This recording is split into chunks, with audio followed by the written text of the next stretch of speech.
Hello friends, welcome back to my channel. Today I am talking about Farmer Bill 2020. তো বন্ধুরা আমরা জানি farmer বিল অর্থাৎ কৃষি বিল নিয়ে উত্তাল পুরো দেশ। কি আছে এই কৃষি বিলে? কৃষি বিল নিয়ে যদি রিপোর্ট আসে বাংলা বা ইংলিশে আমরা আলোচনা করেছিলাম, বাংলাতে আমরা আলোচনা করছি। যদি প্রতিবেদন আসে তার যাতে আমাদের লিখতে সুবিধা হয় সেটা আমরা আলোচনা করব। তার আগে জানিয়ে দেবো বন্ধুরা, যারা এখন আমার চ্যানেলটিকে সাবস্ক্রাইব করেনি প্লিজ বন্ধুরা চ্যানেলটি সাবস্ক্রাইব করে নিন, পাশে নোটিফিকেশান বেলটা অন করে দিন, তাহলে যখনই আমি ইম্পর্ট্যান্ট ভিডিও আপলোড করব সবার আগে নোটিফিকেশান পেয়ে যাবেন। অবশ্যই বন্ধুদের মধ্যে শেয়ার করবেন, গ্রুপে শেয়ার করবেন এবং প্রত্যেকটা ভিডিও দেখার সময় একটা লাইক দিয়ে চ্যানেলটিকে সাপোর্ট করবেন। তো আসুন আমরা দেখে নিই কৃষি বিল 2020। তার আগে জানিয়ে দেবো বন্ধুরা, যারা পিডিএফগুলো নিচ্ছেন তাদেরকে অসংখ্য ধন্যবাদ। নিচে লিঙ্ক দেওয়া থাকবে আইসিডিএস মেন্সের জন্য, আইসিডিএস স্পেশাল মেন্সের জন্য লিঙ্ক নিচে দেওয়া আছে। সিলেবাস অনুযায়ী প্রত্যেকটা পেপারই করা আছে, যেহেতু পরীক্ষা সামনে আইসিডিএস পেপারগুলো নিয়ে আপনারা প্র্যাকটিস চালু করতে পারেন। প্র্যাকটিস সেটা অনেক আছে, বাড়িতে বসে প্র্যাকটিস করতে পারবেন আইসিডিএস মেন্সের জন্য, আইসিডিএস সুপারভাইজার মেন। আর পিএসসি ক্লার্কশিপের মেন্সের জন্য বাংলা ইংলিশ নিচে লিঙ্ক দেওয়া আছে, লিঙ্ক থেকে নিয়ে নেবেন। এছাড়া ডাব্লিউবিসিএস এর জন্য বা মিসলেনিয়াসের জন্য আপনারা নিতে পারেন modern Indian history, statistics, GK, West Bengal geography, Indian economy, Indian polity. নিচে লিঙ্ক দেওয়া থাকবে, নিতে ভুলবেন না। খুব সুন্দর করে পিডিএফ বানানো হয়েছে, যারা নিয়েছেন বুঝতে পারছেন। তো নিচে লিঙ্ক দেওয়া আছে, একদম রিজনেবল প্রাইসে রাখা হয়েছে যাতে আপনারা নিতে পারেন। এছাড়া West Bengal geography, statistics, GK এবং থাকছে আপনাদের জন্য জেনারেল সায়েন্স, এনটিপিসি, রেলের গ্রুপ ডি, ব্যাংক সব এক্সামের জন্য কাজে লাগবে। নিচে লিঙ্ক দেওয়া আছে, নিতে ভুলবেন না, লিঙ্ক থেকে নিয়ে নেবেন। কোনো সমস্যা হলে অবশ্যই মেল করতে ভুলবেন না। তো আসুন আজকে আমরা দেখে নিই কৃষি বিল 2020 কেন এই বিল এবং তা নিয়ে সংসদ উত্তাল সেটা আমরা দেখে নেব। এখানে দেখুন কৃষি বিল 2020 আমরা জানি এটা লোকসভাতেও পাশ হয়ে গেছে, রাজ্যসভায় পাস হয়েছে রাজ্যসভায়। এবারে যদি রাষ্ট্রপতি সাইন করে তাহলে কিন্তু অ্যাক্ট হয়ে যাবে, কিন্তু তার আগে কি সমস্যা, কি বিলে আছে এটা সেটা আমরা দেখে নেব। রাজ্যসভাতে বিরোধী পক্ষের যে প্রতিরোধ সেটা আমরা দেখে নেব কি নিয়ে, কৃষি বিলে কি আছে অ্যাকচুয়ালি। সবারই জানা দরকার, কৃষক না থাকলে এটা পুরো দেশই থাকবে না বা কোনো আমাদের মুখে খাবারই উঠবে না। তো সেই কৃষি বলে কি এমন জিনিস এসেছে যেটা নিয়ে দেশ উত্তাল, এত বড় একটা কৃষক বিদ্রোহ হয়ে গেল, সেটা আমরা দেখে নেব। এখানে দেখুন যে কৃষি বিল 2020 নিয়ে উত্তাল সংসদ। মোদী সরকার বলছে কৃষি পণ্যের বাণিজ্যিক উদারীকরণ করা হচ্ছে এই তিনটি বিলে, তাহলে কেন এত প্রতিরোধ করছে বিরোধীরা, ঠিক কি বলা হয়েছে। তো আমরা যখন রিপোর্ট লিখব, আমরা রিপোর্টে এটাই লিখব, সরি, আমরা যখন রিপোর্ট লিখব রিপোর্টে আমাদের প্রথমেই থাকবে ফার্মার্স বিল, যদি ইংলিশে হয় ফার্মার্স বিল বলে আমরা হেডিং দেব। তার বা যদি আমাদের ফার্মার বিল না লিখি, বাংলাতে যদি লিখি তাহলে আমরা কৃষি বিল বা কৃষক বিল 2020 বলে লিখব। নিচে বা স্টাফ রিপোর্টার বা নিজস্ব সংবাদদাতা। আর আমরা স্টার্ট করব, তারিখ দেব 21শে সেপ্টেম্বর বা যে কোনো একটা তারিখ আপনি দিতে পারেন, 21শে সেপ্টেম্বর দিল্লি 2020 দিয়ে আমরা স্টার্ট করব। কি স্টার্ট করব না, প্রথমে আমরা দেব যে কৃষি বিল পাস হয়েছে লোকসভায়, রাজ্যসভায় কৃষি বিল তিনটি বিলই উত্থাপিত হয়েছে। যখনই উত্থাপিত হয়েছে সরকারের দাবি কৃষি পণ্যের বাণিজ্যের উদারীকরণই হলো এই তিনটি বিলের লক্ষ্য। কিন্তু রাজ্যসভায় কৃষিক্ষেত্র সংক্রান্ত তিনটি বিল উপস্থাপন করতেই বিরোধীরা প্রতিরোধ জানায়। কি আছে এই বিলে সেটা আমরা দেখে নেব। এরপরে আমরা এইভাবে হেডিং দেব, প্রথম কৃষি বিল। তিনটে কৃষি বিলের নামই মনে রাখতে হবে। কৃষকের উৎপাদন, ব্যবসা ও বাণিজ্য বিল। কৃষকের উৎপাদন, ব্যবসা, বাণিজ্য বিল, এটাকে আমরা বলতে পারি farmer produce trade and commerce bill, promotion and facilitation bill 2020। মনে রাখতে হবে farmer produce trade and commerce bill, farmer produce trade and commerce bill 2020। কি আছে এই বিলে? প্রথম বিলটি কৃষি বাজার সংক্রান্ত, অর্থাৎ মান্ডি বলে আমরা জানি যেটা কৃষি বাজার, সেখানে আমাদের দেশে প্রায় 6,900 মান্ডি আছে। সেই মান্ডিতে কি বলা হচ্ছে এখানে দেখে নিই।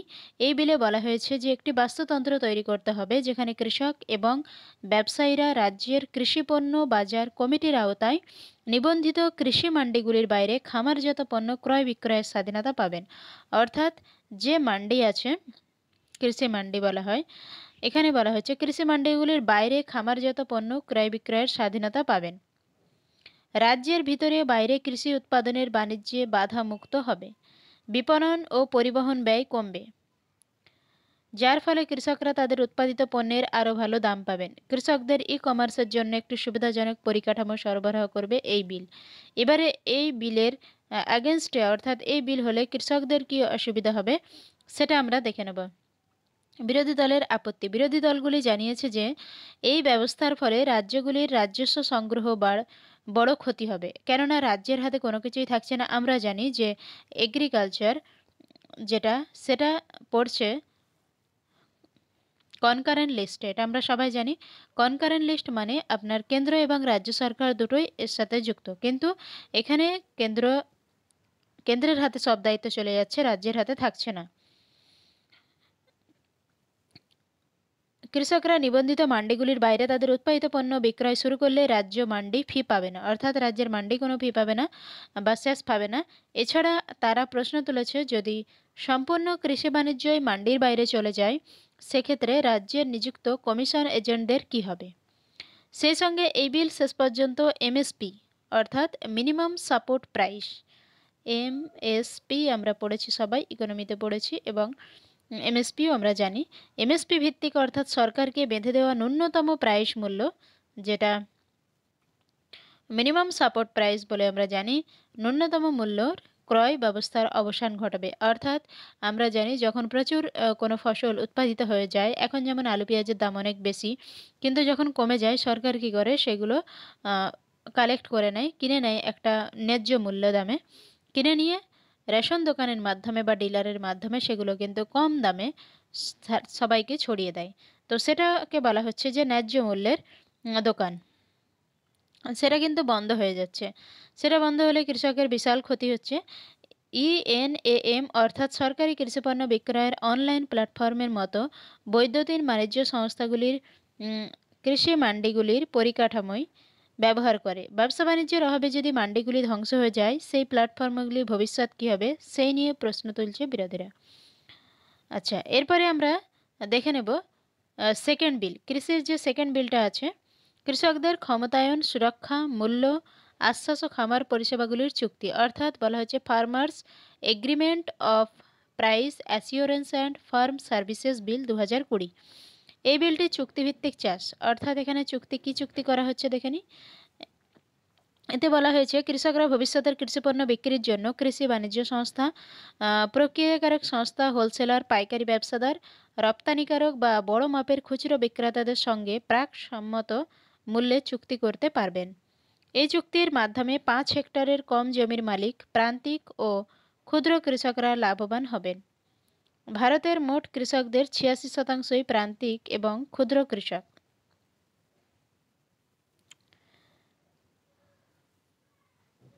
এতে করে অপ্রত্যাশিত বাজারের ঝুঁকি কৃষকদের কাঁধ থেকে তাদের স্পন্সর সংস্থাগুলির কাঁধে স্থানান্তরিত হবে। আধুনিক প্রযুক্তির ব্যবহার করে কৃষকদের আরও ভালো তথ্য পেতে সক্ষম করবে। বিপণনের ব্যয় কমিয়ে কৃষকদের আয় বাড়বে। মধ্যস্থতাকারীদের এড়িয়ে কৃষকরা সরাসরি বিপণনে জড়িত হতে সম্পূর্ণ দাম নিজেরাই পেতে পারবেন। প্রতিকারের সময়সীমা বেঁধে বিভিন্ন বিরোধ নিষ্পত্তির কার্যকরী প্রক্রিয়া তৈরি করা হবে। এখানে একটা জিনিস লক্ষ্য করুন, এখানে বলা হচ্ছে যে চুক্তিভিত্তিক চাষ যদি হয়ে থাকে তাহলে কী হবে, কৃষকদেরই ক্ষতি হবে। কেননা কারণ তারা চুক্তির জন্য পক্ষের মতো দরাদরি করার বিষয়ে দক্ষ নন, তাই তাদের প্রয়োজনটা আদায় করতে পারবে না। টুকরো টুকরো করে বহু সংখ্যক ক্ষুদ্র বা প্রান্তিক কৃষকদের সঙ্গে চুক্তি করতে সম্ভবত স্পন্সররা পছন্দ করবেন না।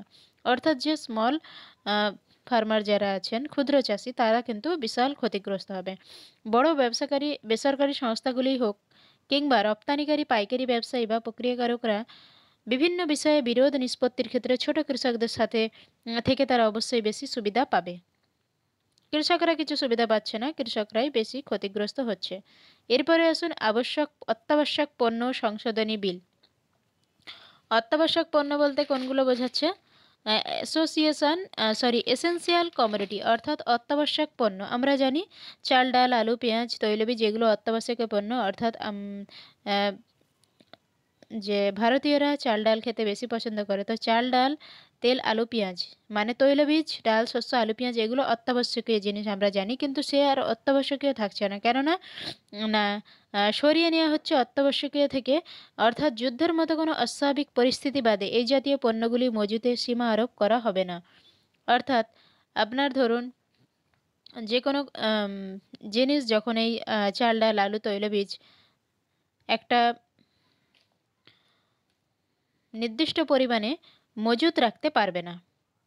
এখানেই বলা হচ্ছে যে সীমা আরোপ করা হবে না। এই বিধান বেসরকারি নিয়োগকারীদের ব্যবসায়িক কার্যক্রমে অতিরিক্ত নিয়ন্ত্রক হস্তক্ষেপের আশঙ্কা দূর করবে। ফলে বেসরকারি ক্ষেত্র বিদেশি বিনিয়োগকারীরা কৃষিক্ষেত্রে আকৃষ্ট হবে। বিদেশিদের বেশি সাহায্য হবে, কৃষকদের হবে না এটাতে। এতে করে কোল্ড স্টোরেজের মতো কৃষি পরিকাঠামো বা খাদ্য সরবরাহের শৃঙ্খলকে আধুনিকীকরণের জন্য বিনিয়োগ আসবে। দামে স্থিতিশীলতা এনে কৃষক এবং গ্রাহক উভয়ই সহায়তা করা হবে। প্রতিযোগিতামূলক বাজারের পরিবেশ তৈরি করে কৃষিপণ্যের অপচয় বন্ধ করা হবে।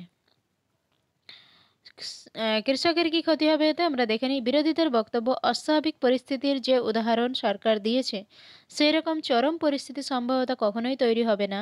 বড় সংস্থাগুলি পণ্য মজুত করার স্বাধীনতা অর্জন করার অর্থ তারা কৃষকদের ওপর শর্ত আরোপ করার সুযোগ পাবে। অর্থাৎ কৃষকরা নিজেরা যদি মজুত করতে না পারে, সেগুলো যদি বড় বড় ব্যবসায়ীরা মজুত করে, তার মানে বুঝতেই পারছেন এই চাল ডাল আলু তৈলবীজ যেগুলোর দাম বিশালভাবে বেড়ে যাবে। যেমন এখন এই যে কৃষক বিদ্রোহ চলছে, তাতে করে আমরা জানি এই সময়ে আলুর দাম কিন্তু কমে যাওয়া দরকার, কিন্তু তার সেই জায়গায় দেখুন আলুর দাম একদম আকাশচুম্বী, যার ফলে চাষিরা কৃষি পণ্যের কম মূল্য পেতে পারেন। এই বিধান পেঁয়াজের রপ্তানির ক্ষেত্রেও নিষেধাজ্ঞা। এখানে দেখুন, এখানে বলা হচ্ছে সরকার যদি ধরুন 100 টাকা কিলো পেঁয়াজ হয়ে গেছে, আপনি কাকে ধরবেন? রাজ্য সরকারকে। কিন্তু রাজ্য সরকারকে আর ধরবেন, ডাইরেক্ট আপনাকে কেন্দ্রের কাছে দৌড়াতে হবে, মানে রাজ্য সরকারের হাতে আর কিছুই থাকছে না। তো এখানে দেখুন আমরা 3টে বিল আলোচনা করলাম।